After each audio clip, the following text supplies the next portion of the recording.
इस शुभारंभ के अवसर पर कार्यक्रम के मुख्य अतिथि पूर्व उप मुख्यमंत्री सचिन पायलट साहब, हमारे परिवार के मुखिया हेमाराम जी चौधरी साहब, सम्मानित साधु संत और लाखों की तादाद में आए हुए बाड़मेर और बाड़मेर के अड़ोस पड़ोस के क्षेत्र से किसान भाई और नौजवान साथियों, माताओं, बाड़मेर जिले के अंदर विषम परिस्थितियों में जब हम लोग सभी मजदूरी करा करते थे और मजदूरी भी उन ढोरों के ऊपर, उस जमीन पर जहाँ 4-4 साल तक बारिश भी कई बार नहीं पड़ती थी, उस जमीन पर हम लोग मजदूर से हम लोगों को सरकार के एक फैसले खातेदारी के अधिकार में किसान बनाया। 1954 में खातेदारी का अधिकार और टीएनसी एक्ट, वहां से हमारा सफर शुरू हुआ। बाड़मेर जिले के अंदर चौधरी रामदान जी ने किसान बोर्डिंग के रूप में हम लोगों के लिए एक दुनिया का सबसे बेहतरीन मंदिर दिया,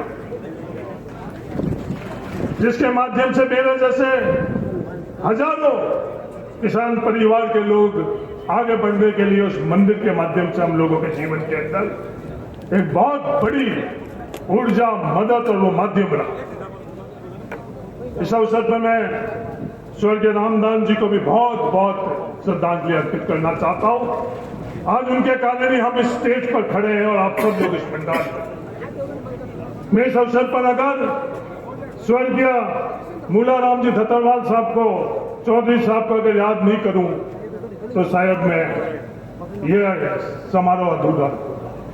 मूलाराम जी धतरवाल साहब हेमाराम जी के पिताजी थे, इस क्षेत्र के बाइतू क्षेत्र के बड़े चौधरी थे और उस वक्त भी सामाजिक कार्यों के अंदर और समाज सुधार के अंदर अग्रणी थे। बीकी देवी जी, हेमाराम जी की पत्नी डॉक्टर सरोज, सुनीता जी, तेज सिंह जी, तमाम परिवार को आज मैं, मेरे पास शब्द नहीं है धन्यवाद देने के लिए, साधुवाद भी शब्द कम पड़वा। आप जिस सोच से, जिस मकसद से आपने ये काम शुरू किया है, लाखों की तादाद में आप सब लोग यहाँ पधारे हो, उसी सोच और उस प्रयास को बल देने के लिए आप पधारो, इसके लिए आप तमाम लोगों को तहे दिल से धन्यवाद देना चाहता हूं। जहां तक मेरी समझ है, राजस्थान में नहीं, हिंदुस्तान के अंदर किसी किसान परिवार में इस तरह का संस्था और इस तरह के भवन का निजी तौर के ऊपर निर्माण नहीं किया।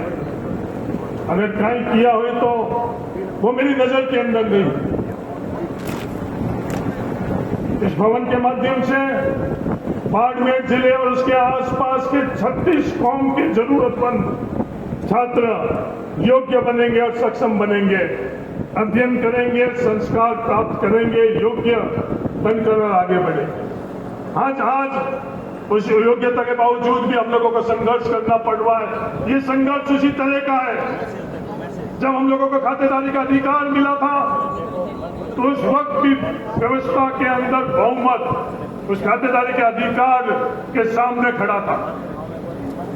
पर कुछ चंद लोग जिनकी सोच उस खातेदारी के अधिकार के माध्यम से हम लोगों को आगे बढ़ाने का अवसर प्रदान कर रहे थे, उनके माध्यम से हम लोग आगे बढ़े।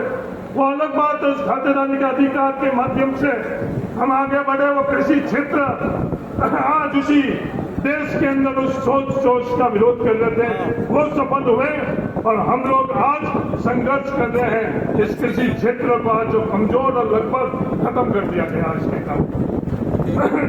खानापाड़ के एक शिक्षक सारंग साहब ने पिछले दिनों में गन्ना करी, लक्ष्मण जी रेडू ने मुझे बताया, जो बाजरी हम लोग बोते हैं वो 45 रुपए के अंदर हम लोगों को घर में पड़ती है।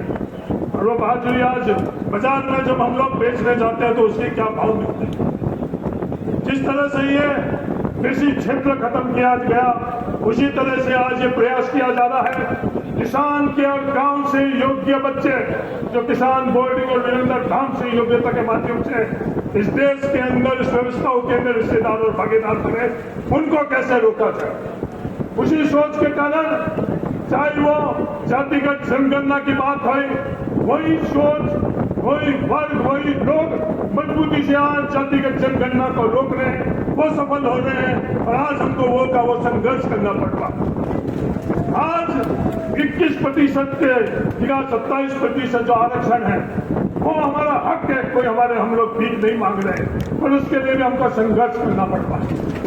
आज 21% जो आरक्षण है, जब भर्ती होती है तो आरक्षण के अंदर हम लोगों को 0% और 1 और 2% मिल रहा है।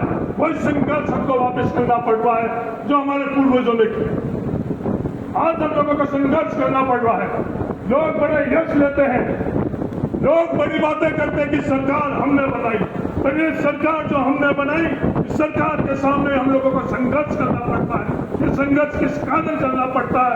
नौजवान साथियों और किसान भाइयों, अगर ये चीज आप समझ लोगे तो हमारे को आने वाले पीढ़ियों के अंदर संघर्ष नहीं करना पड़ेगा। आप मिल रहे हैं सुनीता जी और देव सिंह जी जैसे जो हेमाराम जी की सोच को परिवार के अंदर आगे बढ़ाने के लिए अपना सब कुछ लगाया है, वरना आज के जमाने में आज की पीढ़ी सिर्फ अपने आप के लिए सोचती है और अपने परिवार के लिए सोचती है।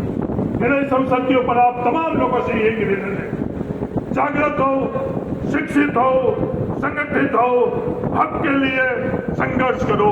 आने वाले वक्त के अंदर सिर्फ हिस्सेदारी से संतुष्ट नहीं हो, आने वाले वक्त के अंदर व्यवस्थाओं के अंदर नेतृत्व हम लोग किस प्रकार से कर सके।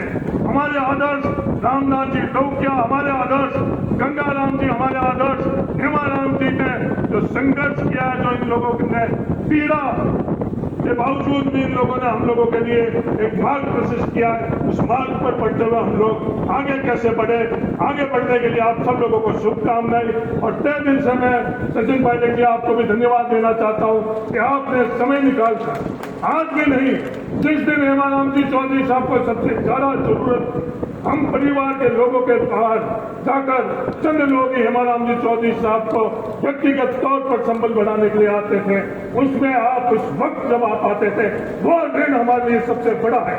आपका पद, आपकी राजनीतिक ताकत से जो आप लोगों ने दिया है, उससे बड़ा जिस वक्त हम लोगों को उस चीज की जरूरत थी, आप सचिन पायलट जी आकर आप हमारे परिवार के साथ खड़े रहे।